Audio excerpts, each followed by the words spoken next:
Welcome back to the channel. Today we're going to be taking a look at UFC Fight Night Usman versus Joaquin Buckley. I'm going to be taking you through every single fight on the card, starting with the prelim all the way to the main event, giving you my predictions, and don't forget to put your bets on because I'm on a hot streak. First up, we've got Vanessa Demopoulos versus Jamie Lynn Horth. Couldn't read that name for a second then, couldn't remember her name for a second then. I'm going to be picking Jamie Lynn Horth. I think she's just ever so slightly better. I think it's going to be a Jamie Lynn Horth decision. I don't want to spend too much time on a pretty boring fight. You can afford to miss this fight. Jamie Lynn Horth by decision. I think she's slightly better everywhere. I think Canada's got a better stock of female fighters than they do male fighters. And I think you've got some really good female talent. Or good for the women's divisions. You've got some good female talent coming out of Canada. On to the next one. We've got Philip Rowe versus Orange Lusa. I want to pick Philip Rowe. I really do. I want to pick Phil Rowe. I just think Orange Lusa is going to be a bit too reactive,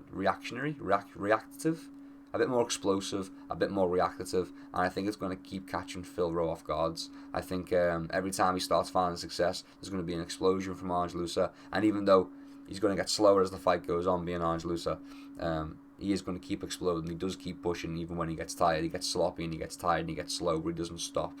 And he has the ability to keep being explosive later in the fight. So I do think we're going to get an Orange Lusa decision.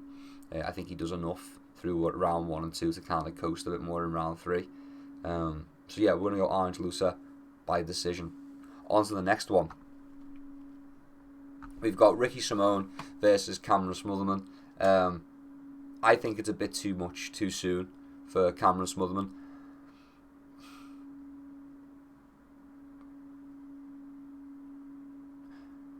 So, like, before his last win, so Ricky Simone's coming off a win over Javid Basharat. I picked Javid Basharat to beat Ricky Simone. But before that fight had happened, Ricky Simone was on a 3-fight losing streak. It's a decent competition. And now he's facing another kind of, like, don't want to say untested, but a relative unknown in Cameron Smotherman, as was Javid Basharat. I think we're likely to see another Ricky Simone finish. No. We're going to go Ricky Simone by decision. But I wouldn't be surprised if there was a flash knockout or a crazy, like just snatching up a crazy submission that you wouldn't think is in and then suddenly it's in. That kind of scenario, just because of Smotherman's inexperience, if I can get the words out. So yeah, we're going to be on Ricky Simone. I'm going to say Ricky Simone by decision. But there is potential. I mean, there's potential for Smotherman to get a submission or to get a knockout as well. There is, but both guys are well-rounded. But I just think Ricky Simone's got more experience. Yeah, Ricky Simone's got more experience. Sure, maybe he was training for a different opponent. Can't even remember. But yeah, we're going to go Ricky Simone. On to the next one. Cody Durden versus Jose Ochoa. Jose Ochoa. We're going to be going with Durden. Durden by decision. Soz guys. We're going with Durden by decision. It's going to be a bit of a boring fight, I'm not going to lie. I predict it being a bit of a boring fight.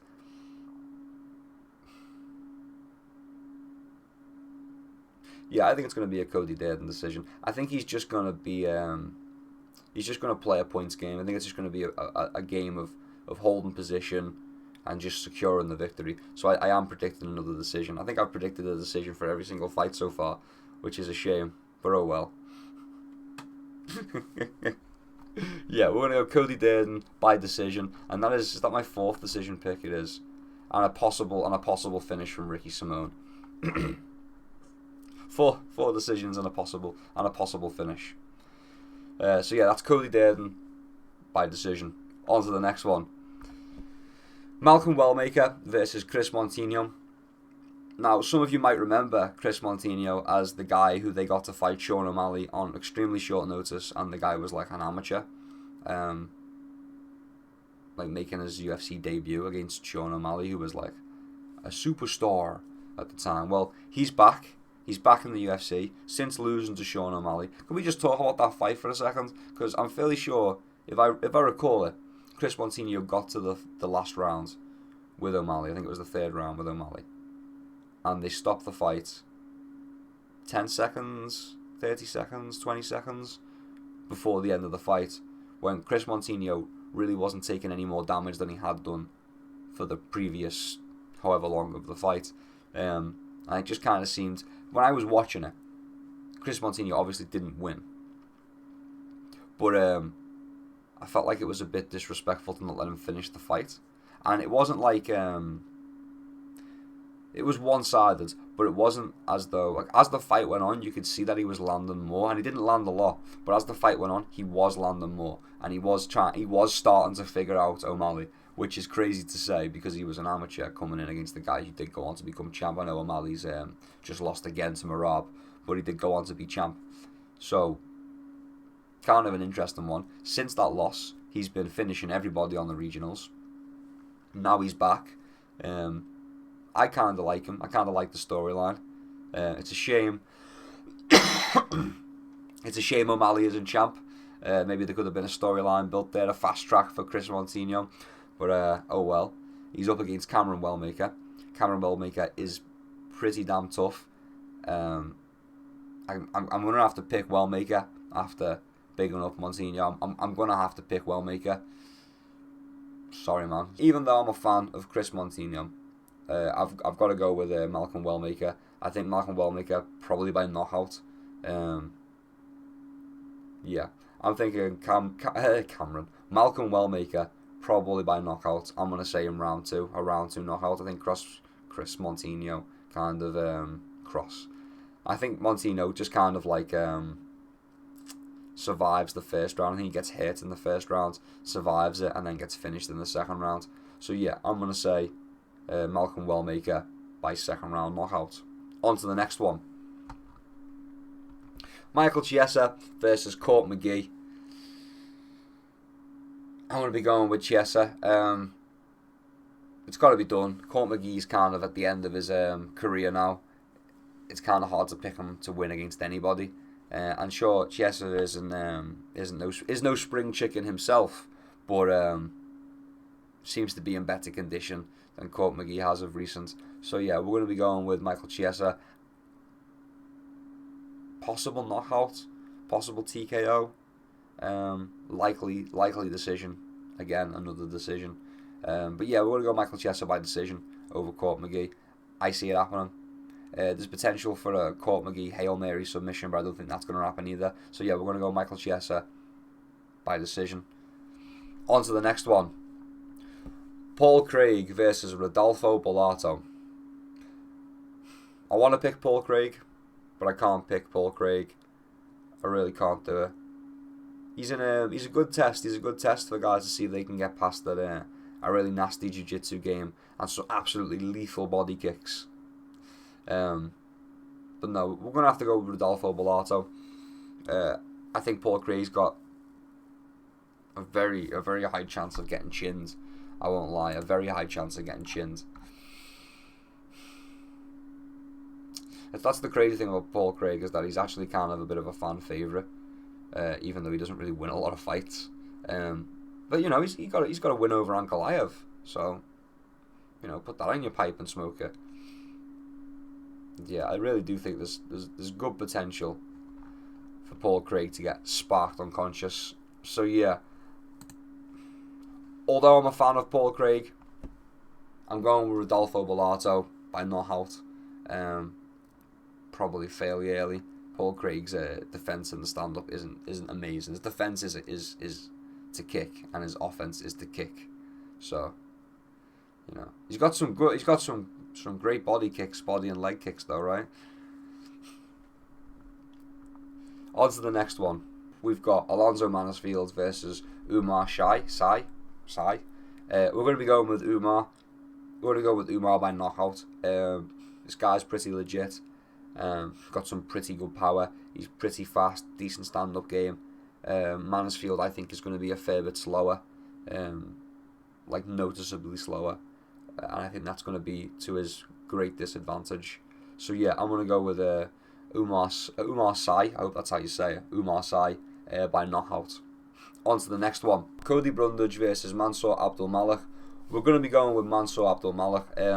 He's knocking everybody out. I think Cody Brundage is likely also to be knocked out. So yeah, fairly easy, fairly simple prediction on my part. We're going with Mansour Abdul-Malik, probably by knockout. On to the next one. We have got Cody Garbrandt versus Raoni Barcelos. We're going to be going with Cody Garbrandt. Why not? Yeah, we're going with Cody. We're going with Cody Garbrandt. We're going with a Cody Garbrandt knockout. I want to see it. That's why I'm predicting it. I want to see vintage Cody Garbrandt. I want to see Cody Garbrandt absolutely chin Barcelos. So that's what I'm picking. Cody Garbrandt by knockout. On to the next one.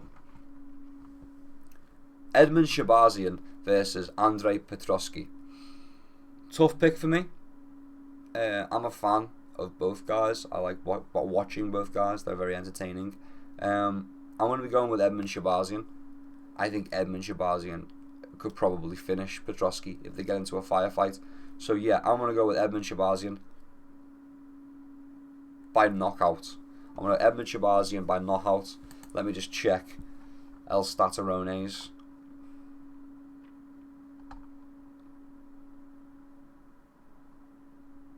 Yeah, man, I'm feeling the knockouts. I really am feeling the knockouts. I'm feeling the knockouts. Yeah. That does just lock it in for me. Edmund Shabazian by knockout over Andrei Petroski. On to the next one. Rose Namajunas versus Miranda Maverick. I'm gonna pick Rose Namajunas. I'm a fan of Miranda Maverick. I think that if Rose Namajunas has a good game plan, she will stick to it and she will find the victory. I think the biggest issue with Rose Namajunas and Rose Namajunas' corner specifically is Pat Barry.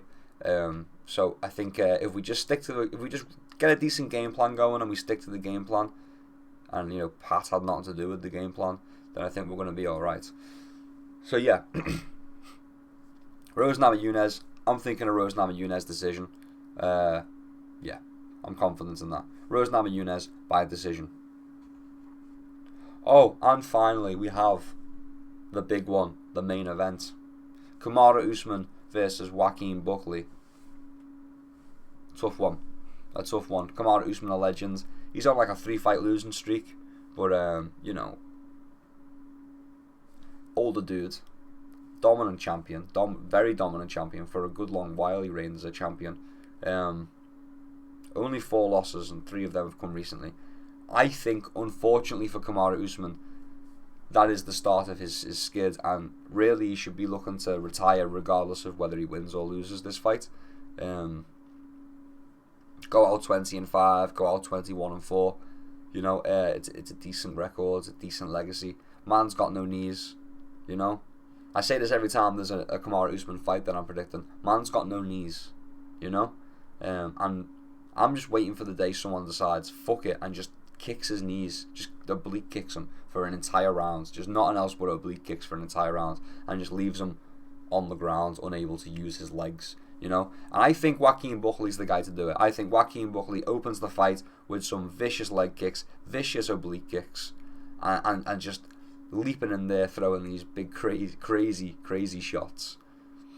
Yeah, I think it's the end for Kamaru Usman, and I do think he should consider retirement after this fight, regardless of win or loss. I would like to see him win and go out 21-4 and finish on a high over a decent contender in Joaquin Buckley, a really good contender in Joaquin Buckley. So I don't know. I'm picking Joaquin Buckley. I'm picking Joaquin Buckley by knockout, to be honest. I think he breaks the legs of Usman, and I think he chins him when Usman's immobile. He's going to have Usman unable to shoot for takedowns. That's how badly he's going to have his knees ruined. So yeah, we're going Joaquin Buckley by knockout. Kamaru Usman, consider retirement, bro. Consider retirement. I mean, you proved all you needed to prove. 20 wins. You were a dominant champion. 21 wins if you win this fight. Anyway, if you enjoyed this video, thank you very much for watching all the way until the end. please consider leaving us a like and a subscribe. And until next time, keep your chin down and keep swinging. Peace and love. I'll see you around.